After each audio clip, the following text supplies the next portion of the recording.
देखो बच्चों, exercise 2.2 question number 11 से हम लोग आगे बढ़ रहे हैं। Find the value of each. tan inverse 2 cos 2 sin inverse 1/2।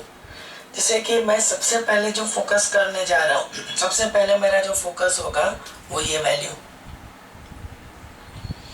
अब जिस किसी को डायरेक्ट भी पता है तो वो डायरेक्ट जा सकता है, लेकिन मैं आपको स्टेप बाय स्टेप ही दिखाऊंगा बच्चों। साइन इनवर्स 1/2 को लिखेंगे sin π/6। अब आगे बढ़ेंगे 2 cos। अब साइन और साइन इनवर्स निकलेगा तो रिमेनिंग क्या होगा π/6। आपका रिमेनिंग क्या होगा π/6। और थोड़ा आगे क्योंकि sine half equals to sine π/6, sine sine inverse हटा दिया, राइट। और ये किससे जाएगा 3 से। तो अब आगे बढ़ने के लिए tan इनवर्स आप लोग समझ रहे हो 2 इंटू कॉस ऑफ π/3। वैसे बच्चों cos π/3 की वैल्यू क्या रहती है 1/2। यहाँ पे भी 2 cancel, remaining is tan inverse 1 and that is same as π/4। अगर यहाँ पे भी अगर आप लोग चाहे तो एक स्टेप और इंक्रीज कर सकते हो, 1 को हटा के लिखो tan of π/4 and that is same as π/4। एक बार ये देख लो।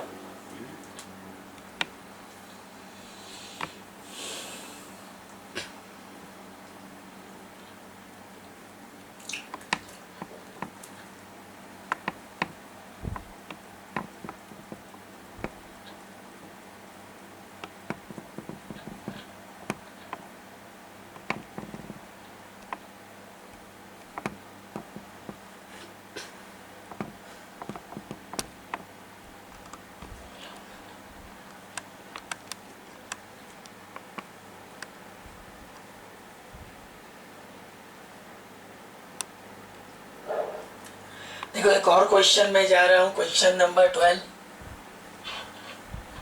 क्वेश्चन नंबर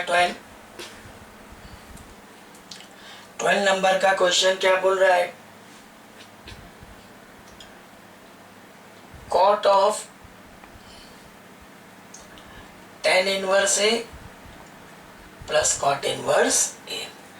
बच्चों मैंने पहले भी ये चीज आपको दिखाई है फॉर्मूला के तौर पे कि tan inverse A plus cot inverse A equals तो क्या मिलता है हम लोगों को π/2। इक्वल्स तो क्या मिलेगा π/2। तो अगर मैं ऐसा बोलूं कि tan inverse A plus cot inverse ए, इसको हटा के मैं क्या लिख सकता हूं π/2, और कॉट 90 क्या हो जाएगा 0। ये भी एक बार देख लो।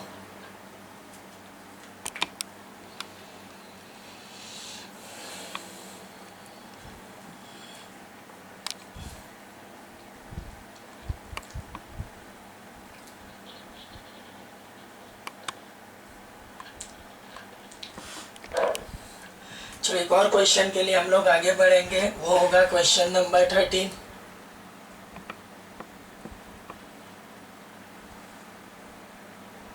tan of half sine inverse 2x upon 1 plus x square cos inverse 1 minus y square upon 1 plus y square.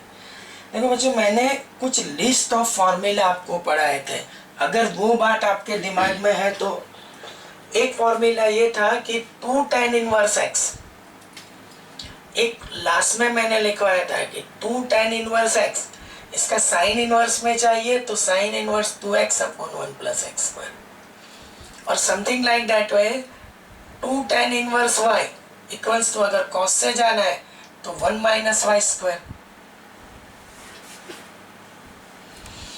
Upon 1 plus y square.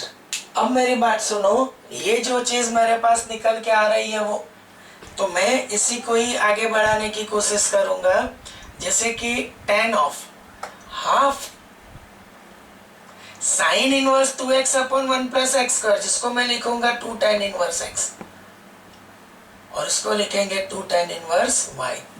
2 common निकाल के ये वाले 2 से कैंसिल कर दो, ये 2 कॉमन निकल के ये वाले 2 से कैंसिल, तो tan inverse x plus tan inverse y अब बच्चों यहाँ पे ये सारी चीज हमको एक्सेप्ट करनी पड़ेगी, कोई कंडीशन नहीं है कि x greater than 0, y greater than 0, x y less than 1। तो tan inverse x plus y upon 1 minus x y, ये भी कंसीडर करके जा रहे हैं कि कंट्रोलिंग डोमेन में नंबर है तो कट होके x plus y upon 1 minus x y. इसको भी एक बार देख लो।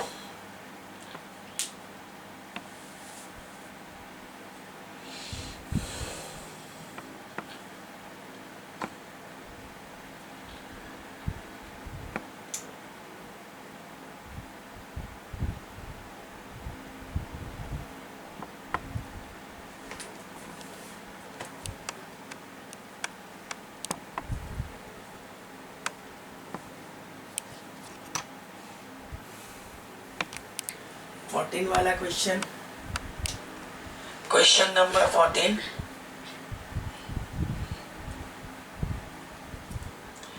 क्वेश्चन नंबर 14, क्वेश्चन क्या कह रहा है 14 वाला, if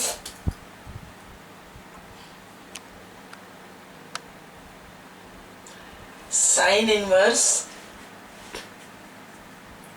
sine inverse 1 by 5 plus cos inverse x equals to 1, then find the value of x। देखो बच्चों, लॉजिकली अगर हम लोग बात करें तो इक्वल्स टू क्या है 1, इक्वल्स टू क्या है 1 मीन्स ये जो वैल्यू है ना, मैं अगर आपको लिख के दिखाऊं तो ये जो value sine inverse 1/2 plus cos inverse x, तो ये जो वैल्यू है, ये वाली वैल्यू, वो क्या होनी चाहिए π/2। अगर ये वैल्यू π/2 है तो साइन π/2 क्या हो जाएगा 1, साइन π/2 क्या हो जाएगा 1। तो बच्चों फिर एक लॉजिकल स्टेप ये भी आता है कि मैंने ये फॉर्मूला आपको दिया है, sine inverse x plus cos inverse x equals to π/2 means ये आपका x सेम रहता है, तो यहाँ पे भी आपका जो x है वो सेम रहना चाहिए। तो x की वैल्यू निकल के क्या होनी चाहिए 1/5। फिर से एक बार, ये जो नंबर है sine inverse 1/5 plus cos inverse x, वो एग्जैक्टली क्या होना चाहिए 90 π/2। तो साइन π/2 क्या होगा 1, तो ये वैल्यू इक्वल्स टू मैंने क्या लिख लिया, ये वैल्यू इक्वल्स टू π/2। अब ये π/2 कब होगा कि sine inverse x plus cos inverse x equals to π/2 means आपका x सेम रहता है, तो x इक्वल्स टू क्या होना चाहिए 1/5। That will complete your proof. देख लो।